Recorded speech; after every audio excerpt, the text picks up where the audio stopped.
watching a lot of local races as well, including the Delta County Commission District 3 race between Republican Christine Williams and Myra Crosdell, who is running unaffiliated. Williams with 72% of the vote so far.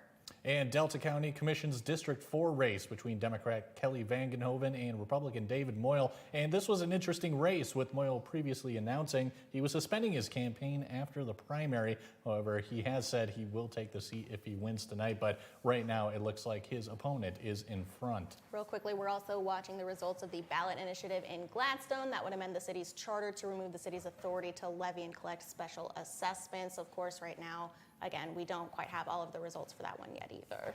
Sure, and we're also watching a few school ballot items as well. The Norway Vulcan Area Schools has a $10 million bond proposal on the ballot that would be for remodeling the school building, installing new instructional equipment, and remodeling the running track and bleachers. And right now, that proposal, we are still waiting to hear the results on that. Yeah, we're also looking at the Houghton Portage Township Schools, a bond proposal tonight for $24 million, as well as the Gwynn Area Community Schools bond for about $30 million. Again, you know, the voters initially turned down that bond proposal for the one campus concept earlier this year, so the school's kind of restructuring what they're asking for in that bond proposal. And of course, the MAP School Board as well. We are closely following that race. But we will be keeping an eye on all of these races. But for now, let's start our 11 o'clock news. Now, a special edition of 19 News, Your Choice 2024. We have the latest results from around the UP, the state, and the country. We have our reporters on the ground tonight to bring you the most up-to-date election night coverage and getting interviews with candidates and their teams. That's right, Sarah. We have our Michigan Capitol correspondent, Sophia Murphy, live in Marquette with Jen Hill, who's looking to keep her seat as the representative of the 109th State House District. Our John Truitt is live in Gwynn with the Republican challenger, Carl Bonak. But first, we go to Sophia in Marquette, who is with Jen Hill right now. I think Sophia can hear us right now. Sophia, what's the atmosphere like there? We have Jen on camera as well, too, now. Yes, things are buzzing here at the Democrats' election party for Marquette County. There are still people hanging out, talking, watching the results come in. But as you said, I am here with our current state representative, Jen Hill. And we've only got a couple thousand, or about 1,000 votes in tonight, so not so much as far as results go, but I wanted to see how your election day went today. Yeah, well, it was a rainy, kind of cold day up here, and we were knocking doors and making phone calls right up until 8 o'clock, making sure we got every last voter in. There was a big push, folks registered to vote. Here in Marquette, the NMU students came in, their absentee ballots might not have made it here on time, and so we had a number of students register and vote today, as you were allowed to do. So really excited to see so many people participate in democracy this year. Yes, yeah, and I wanted to quickly ask too, you know, we're just getting started here. How has your night been so far? What's the energy like? Really exciting to see the two women win their seats on the Supreme Court, Kyra Bolden and Kimberly Thomas. That I think bodes well for our future in the state. And some of my downstate colleagues have started to have their races called, but you know, I think we're about an hour away from when the numbers we're going to really see the full results start to come in Michigan. I'm feeling good because I know how hard everyone works, and that we got a lot of support from people on the doors and on phone calls. Exactly. Yeah. Thank you so much for stopping in to talk with us tonight. Thank you. Of course, yes. And we will still be here for one more time tonight to check in. For now, live in Marquette, Sophia Murphy, WZMQ 19 News. Back to you. All right, Sophia, thank you very much. And taking a look at the latest numbers we do have in the race for the 109th State House District. Right now, we are showing Carl Bonak currently in the lead. But again, we want to remind you, this is not all the precincts reporting. That 87% is just based on what we have so far. If you look at those numbers, they're just in the 100s. We're still waiting on many counties in the 109th District, so we will be monitoring that all throughout the night. But of course, our John Truitt is currently at the election night headquarters for Carl Bonak at the Up North Lodge in Gwynn. John, good evening to you. What's the mood like there tonight? Hi, Sarah. Well, it's just become a lot more buoyant.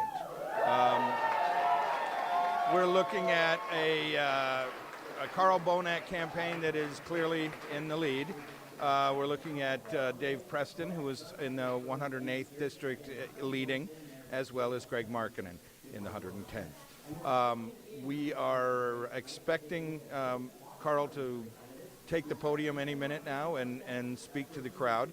It's a full house, and everybody is expectant, and they're a little tense because, you know, not all the votes are counted yet, but everybody here is in a pretty uplifted mood and very optimistic. That's it from Gwen. Back to you in the studio, Sarah. All right. Thank you very much, John. Certainly sound very enthusiastic. over Yes, there. you could not have timed that cheer better, honestly. They must have got some good news. Yeah. And checking once again on the key races we're following, of course, for the U.S. presidency, we have Harris and Trump. And right now, we actually have Donald Trump leading in the popular vote at this moment. Of course, CBS News has been following that all throughout the night, and they will continue to do so all throughout the night as well. Next, we have an open seat in the U.S. Senate for Michigan does, following the retirement announcement of Debbie Stabenow. We've got Alyssa Slotkin and Mike Rogers going head-to-head. This just flipped Right. just a few minutes ago. We had Slotkin in the lead by just a couple percentage points, and now Mike Rogers is showing he's in the lead by just a couple of percentage points. So I think this one, too, could be going back and forth as we get more results. It would appear so, Sarah. And in the U.S. House race, the 1st Congressional District of Michigan, we have incumbent Republican Jack Bergman taking on Democrat challenger Callie Barr, and Bergman currently having that comfortable lead at the moment, Sarah. Yes, Michigan Supreme Court also has 2 seats being decided by voters, one for that the seat from Justice Viviano. We've got Andrew Fink with just 39% of the vote, Kimberly Ann Thomas with 61%. Again, we had talked earlier that MERS is reporting that Kimberly Thomas will probably win the seat. And same with the incumbent position. We're hearing reports from MERS and other outlets that Bolden will be winning this seat as well with 61% currently. Sure, and we also have our state house races for the UP seats. In the 108th District, Republican incumbent Dave Preston faces Democrat challenger Christiana Reynolds, and it looks like he is currently in the lead right now, and fairly comfortably, I'd say. Sure, of course, again, in the 109th, we've got Jen Hill and Carl Bonak. It looks like we've got a little more results now. Carl in the lead with 58%, Jen Hill with 42%. Again, we're still waiting on quite a few precincts, and we will be keeping an eye on this one for a while tonight. Sure, because obviously we're getting those live updates to us right now, Sarah. And in the 110th District, we have Republican incumbent Greg Markkinen facing Democrat challenger King Corcoran, and the Republican also has a solid lead in this race as well. Yes, and we can't forget about those local races. The Delta County Commission District 3 race between Republican Christine Williams and Myra Crosell, who is running unaffiliated right now. Williams with 72% of the vote. And Delta County Commission's District 4 race between Democrat Kelly Vangenhoven and Republican David Moyle. This will, as I mentioned earlier, Moyle had previously said that he was going to suspend his campaign after the primary, but says he will take the seat if he wins tonight. But right now he is falling behind at only 43% to Vangenhoven's 56%. Over in Gladstone, we've got a ballot initiative that would amend the city's charter to remove the city's ability to levy and collect special assessments. Right now, 67% are reporting, yes, we want to remove that power from the city. Again, we don't have all of the precincts reporting, though. Right, and we'll continue to keep you updated on that. Watching a few school ballot items as well. Norway Vulcan area schools, $10 million bond proposal, and we are still waiting to get the latest votes on that. Yes, we also have the Houghton Portage Township schools with their $24 million bond proposal on the ballot tonight, and the Gwynn area community schools $31 million bond proposal on their ballots tonight as well. Right, and thank you, Sarah, for that. And we also have the Marquette Area Public Schools board race right now. Looking for, having trouble with all our school counts apparently tonight, Sarah, but it is election night. So let's move on to throughout the day, election workers and clerks have been tending to the polls to tally tackle any issues that come up, Sarah. Yeah, and so far it sounds like not too many have happened. Our Escanaba Bureau reporter Lily Simmons joins us in the studio. Lily, it sounds like for the most part there weren't many problems for clerks to solve tonight. That's right, Sarah. I've been on the phone with county and municipal clerks throughout the evening, and largely they're reporting a very successful election. Voting did extend about an hour later than scheduled in Marquette, but the county clerk tells us that was due to long lines rather than any issues with voting equipment. Alger and Houghton counties also reported no issues with their equipment, and it was much of the same in Delta County, although Escanaba City Hall precinct lost power for about half an hour this morning. However, the equipment had plenty of battery power, so no one lost their opportunity to vote. One major area the UP is watching tonight is Rock River Township, where the clerk and deputy clerk were recently removed from election duty after planning to hand count their ballots. Instead, the election was overseen by acting election clerk Wilma Hill, who told me that it was a perfect election day. So overall, clerks sounded really happy over the phone, and one even said they were breathing a sigh of relief as polls closed for the evening. Kevin and Sarah, back to you. I bet they are. Yeah, And right. honestly, I think the work is just beginning for them, but that's good to hear. Thank you very much, Lily. And as election security continues to be a concern for many voters, the Delta County clerk assures them they can feel secure in the process. She says municipal clerks inspect all voting equipment before and after the election. Tabulators are also tested for accuracy, and poll workers were trained on how to keep an accurate count of the ballots. Procedures like signature verification are also in place to prevent fraud for absentee ballots and at the polls. We take a lot of measures here locally to make sure that everything is secure, and we make sure that every vote is counted, whether it be absentee or at the polls. And then we take a lot of steps to make sure that people don't vote more than once. The Board of Canvassers is scheduled to meet 1 week from today to certify the general election results. Thank you very much, Kevin. We are once again joined by Amy Klickner, former CEO of the Lake Superior Community Partnership. It's been so fun to chat with you this evening. It's just been a wonderful night. Just so much fun. Absolutely. So we're looking at these races, and we've been having lots of discussions about all kinds of things tonight. Is there anything so far that has surprised you? You know, it's a very good question. I don't think so. You know, we knew that a lot of these races would be close. We knew that results would take some time. I think we're going to be late into the night and into the morning on some of the races. I don't think any of that surprised me. The voter turnout, that didn't even surprise me. I mean, it's what people were predicting. It's what people were talking about. If you're at a coffee shop in the morning or at a meeting with someone, everybody was talking about Election Day. And so it's finally here. It's almost over technically. And so I don't think there was a lot of surprises so far. Yeah. Really quickly before we wrap here, talk again just about the importance of even just like our state representative seat for this area, for the entire UP, all of our state elected officials for business, economies, those sorts of things. Well, look, I mean, they're elected to be our voice, right, in Lansing or in Washington, and that's how democracy works. So we elect people, we send them off, we provide them with information, we tell them our needs, and we need them to listen, and we need them to work with us.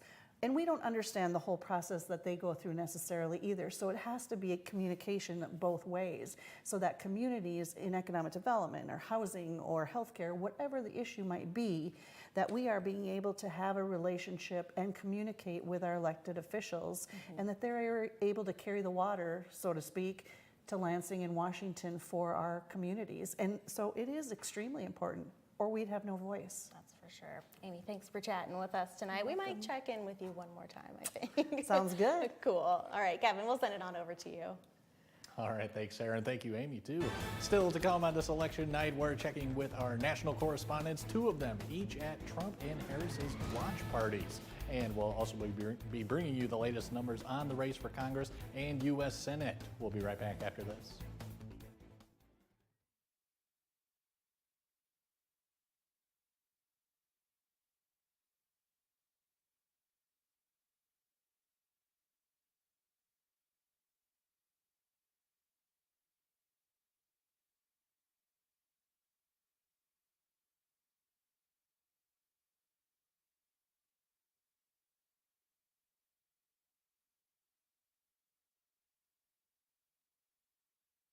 John's Auto is quickly becoming everybody's favorite place to get their car fixed. John's Auto is quickly becoming everybody's favorite place to fix their car. Was that right? For a better service experience, come to John's Auto Market. Why do I keep forgetting that word?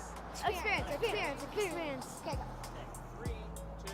For a better service experience, come to John's Auto Market. And don't forget, Here's your WZMQ CBS This is Home Community Calendar.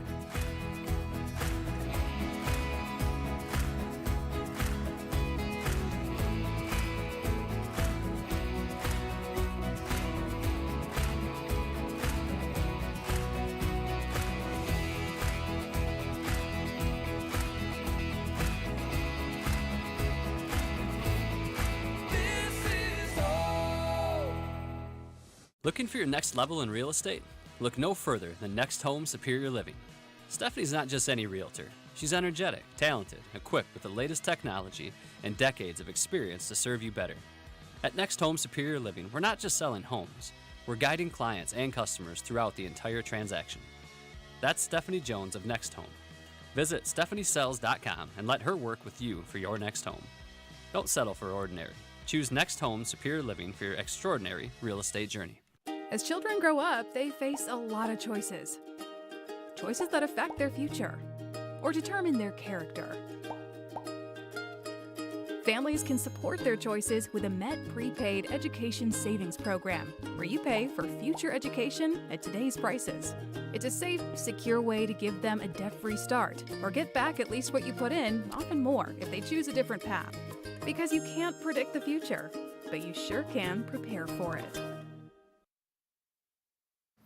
Hey, welcome back, everyone. Switching to our national coverage now. It's been a tight race throughout the night for president. Yeah, our Washington, D.C. correspondent Brendan Scanlon is at Howard University in D.C., where Kamala Harris is watching the election tonight. Brendan, good evening. What have you noticed there throughout the evening? Let's go over to Bucks County. This is another critical Collier County.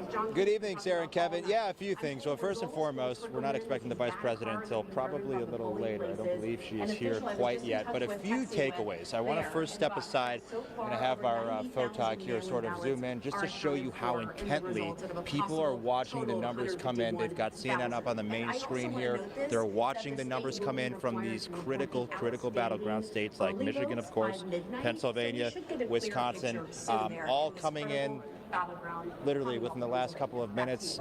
They're watching very closely. Obviously, before we had a lot of music, a lot of live performers. People were very happy here. There was a lot of joy. Now their eyes are really glued to the television here as they watch, Michigan, as I said, Wisconsin, North Carolina, Georgia. Those are some other big ones where they're expecting to see some results come in earlier. They did have the UP up there, Marquette County, a couple other counties that they had on the screen here. Folks were looking at here at this rally, or this event, which probably has, Sarah and Kevin, well over 1,000 people that have come here for this election night watch party. Now, a few other things. The campaign recently told press not too long ago that they're not expecting to see a winner tonight, and that this could very well go into later, early tomorrow morning, throughout tomorrow and the coming days, because they do expect it to be close. And the closer things are here, the longer things could take.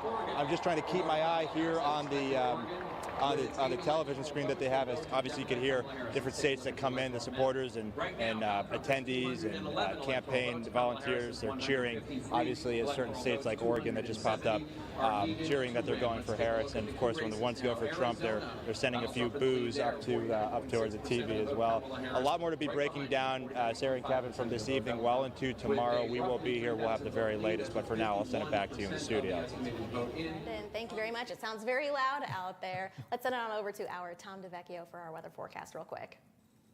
Futurecast for the balance of the night, the rain gradually tapering off here. Clouds will hang tough until the early morning hours on Wednesday. After that, we start to see the sun break out here with a few of those lake effect clouds kind of kicking in from time to time, but not unstable enough to cause any kind of showers. And really that dry weather will stick with us right on through Thursday. and probably into the end of the week as well. As far as total rain from this system here, election day rain, if you want to call it, through the evening hours, some of you probably getting about 1/2 to 3/4 of an inch of rainfall. In the meantime, winds will be fairly steady for the balance of tonight, particularly along the Lake Superior shores. Could get some pretty good wind gusts here out of the north-northeast. Definitely a chilly flow before it tends to taper off as we head on through the day on Wednesday and into Wednesday night. So cloudy for the balance of the night, leftover showers, temperatures in the lower to mid 40s, and we'll have some mix of sun and clouds for tomorrow. A little rebound in highs, getting close to that 50-degree mark for most of you. And then after that, we'll keep the dry, cool, comfortable weather going on right on through at least the early part of the weekend. Temperatures getting into the lower to mid 50s, some showers around Sunday. And then there's a good chance to see some sunshine there as we head toward the beginning of next week.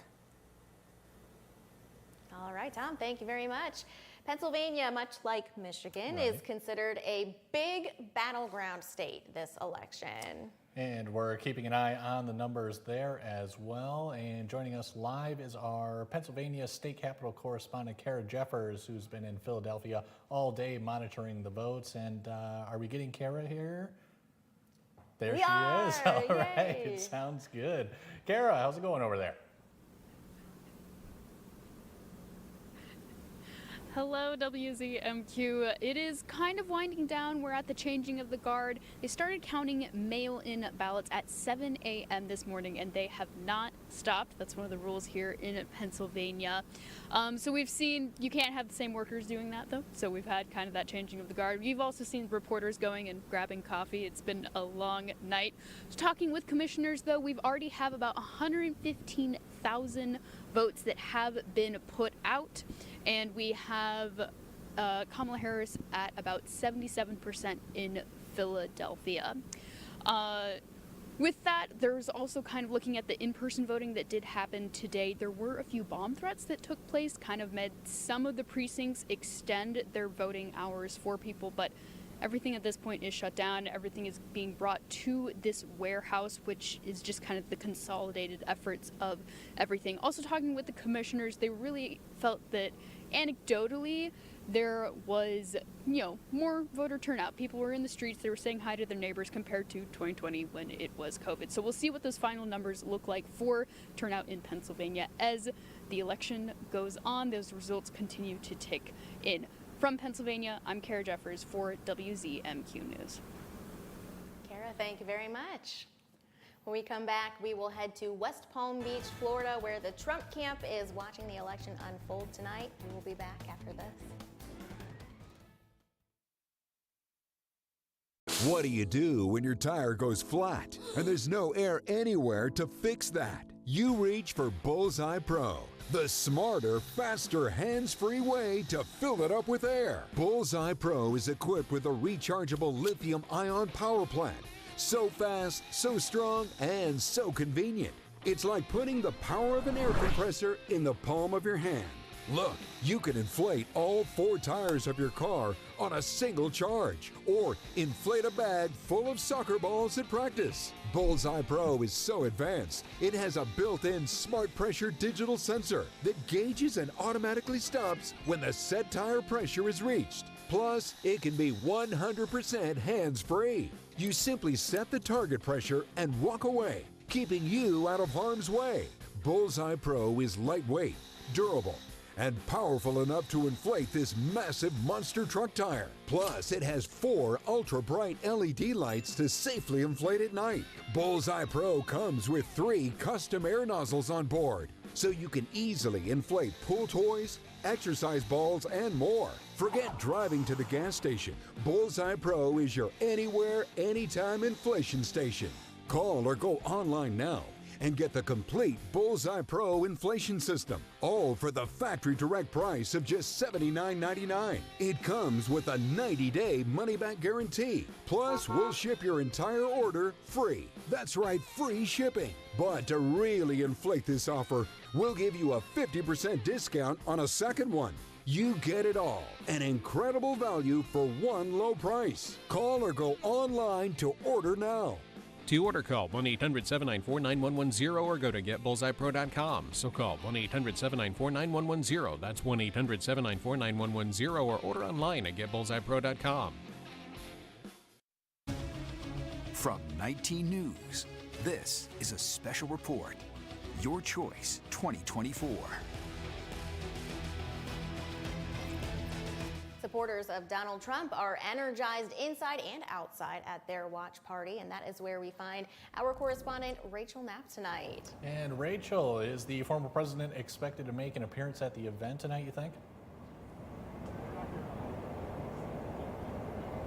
Hi, good evening, Sarah and Kevin. So that's what the rumors are, that he could potentially come here to the convention center where his election night watch party is being held. And especially now as we're seeing more results come in, especially now that battleground North Carolina, it looks like it's being called into Trump's favor. The New York Times right now has declared the former president winning that battleground state. And so really it's more likely that he could potentially show up here and address some supporters. But you know, we're outside the convention. There's still a couple people here hanging out. I think a lot of people here are just waiting to see if Trump does show up. They want to get a chance to see him, maybe give him a little bit of a wave.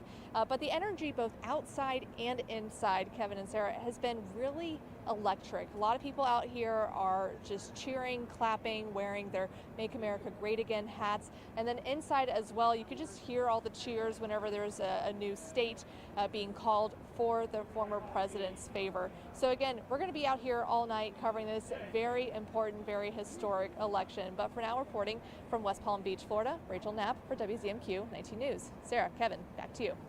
Rachel, thank you very much. In the 109th State House District, one of the most focused on in the state, we are getting slowly but surely some more results. Again, that 87% reporting is not correct, so don't pay any mind to that number. At this point, we've got Carl Bonac in the lead with 58% and Jen Hill with 42%. Again, we are still waiting on quite a few results. We're still waiting on Marquette County results, the rest of Alger counties, Baraga counties, pretty much across the board. We're still waiting on all of them, and this record voter turnout, which is a great thing, but now clerks have a lot more ballots to process, so we're expecting that to be a long one this evening. Right, for sure, Sarah. And looking at some of the other races, Delta County Commission's District 4 race between Democrat Kelly Vangenhoven and Republican David Moyle. If we could pull that up on the screen right now. Earlier we had Vangenhoven comfortably in the lead, and those don't look like numbers to me, Sarah. Those are not numbers. Well, I'm still going to stick with what we reported earlier with Vangenhoven in the lead. So. Hi, I'm Drew Carey from The Price is Right on TV 19. This is home for CBS. Here's an important message from the U.S. Med Diabetes Solution Center. If you have diabetes, you know the pain of pricking your fingers. But now, by wearing a small device called a continuous glucose monitor, or CGM, you can reduce your pain right away. It's easy to use and helps you make more accurate diabetes treatment decisions. If you use insulin daily, you might be eligible to get your own continuous glucose monitor. Call the U.S. Med Diabetes Solution Center to learn about this groundbreaking new CGM technology. If you have Medicare or private insurance, call to see if He said about that and people turning out to the polls for sure. Right, and that's what Lily Simmons has been saying the whole time as she's been talking to the clerks from around the area. So record turnout, it sounds like, not only in Michigan too, but they're seeing that on the national level too, as well as in Pennsylvania as well. Yes, exactly. Let's really quickly check in with our reporters here who are keeping a very close eye on the 109th State House District race. First, we'll send it on over to Sophia Murphy. She is with our is with Jen Hill's watch party over in Marquette.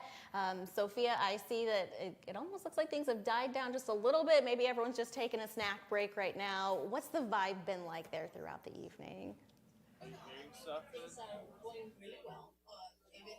It's been pretty energetic over here, Sarah.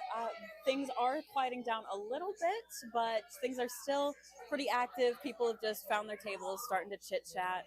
I am here, though, with Alec LaPlante, the president of College Dems at NMU. I wanted to talk with you a little bit about the college vote. People are really looking at the youth vote this year, so I wanted to hear about what your conversations at NMU have been like. So back when I started this club back in 2022, we had, minimal support, but now with 2024, we've had substantial growth with the amount of people interested in with like democratic ideas like climate, our environment, women's reproductive rights, energy, making sure that we have a democracy. There's going to be a lot of things that there's things right now that we are really interested in discussing, and we're really invested in, and hopefully that we can pull through here with this election. We have a lot of young kids here, and I'm so glad to be surrounded by them, and that they've done a really good job this year with door knocking, getting out on the ground, talking to people. And that really goes to show their motivation, and it's really momentous. And I think for Northern, for all the years before being largely apolitical, there's been a large uproot of that to move towards a movement of activism and political beliefs. So I'm very happy to have that. Yes, yeah, and like you said, there are a lot of young students here, so I just kind of want to quickly ask how it is to be here tonight with so many young people. It's really awesome. Back when I first started the party, or started joining the party, I was the only kid in the room, right?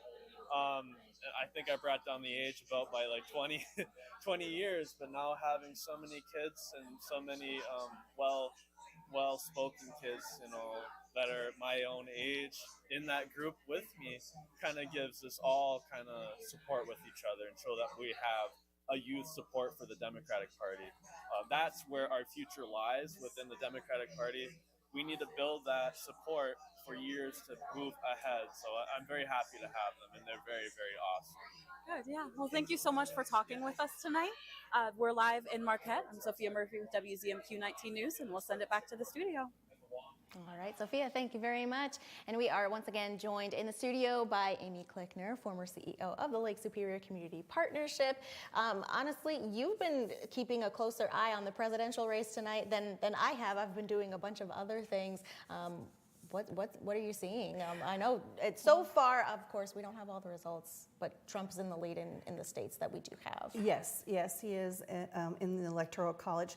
And again, we're not going to know probably in this technical day what is happening, but it is close, like everybody thought it would be. And a lot of these states, the ones that are typically blue and typically red, what's going to happen there. The ones that are going to be, that they said are going to be close, are really close. Mm-hmm. So when people wonder if their vote matters, your vote matters. Mm-hmm. And now that the West Coast is coming online with winners, and mostly